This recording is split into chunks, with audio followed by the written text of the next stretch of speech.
I whited out the transaction ID because it's a professional document, but this shows the 60 that my dad sent me. I had a full tank of gas, but the PayPal took 2 days and then it didn't show up on my bank statement.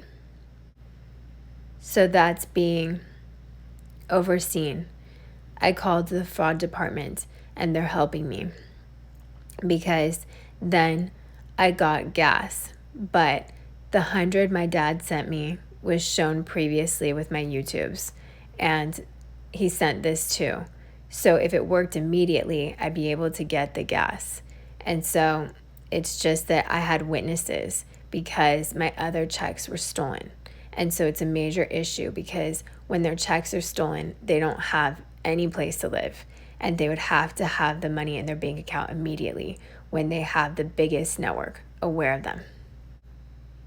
So it caused 2 days in my car homeless, but the government supported me, and the highest government supported me to sell my car, and before that, get my title, but they expedited the title to sell the car for the $4,500. But it's a major issue because they would have to be paid immediately and paid from all the checks, the 40 jobs, the $4 million. But really the 1.4 million, the 250,000, the 80K per job. So it's that important they're paid because they would have to have it after 20 years and they survived. Models, talent, producers, and small business owners work 16 hours a day, Orange County to LA to Palm Springs, but out of every city and suburbia. The top percentage were never paid according to federal law.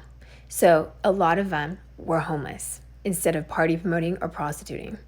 And so they could be homeless in their car for 20 years and they're never threatened by any slave trade or slave trade employee because they have the highest security who will prosecute and who will arrest anyone who proceeds to threaten them as slave trade healthcare. Because they have the right to not be forced counseling, drugged, raped, kidnapped, locked up, or oppressed, but also not locked up by anyone. They have the highest security and they have their rights to be homeless if they're not paid according to federal law, but they need to be paid.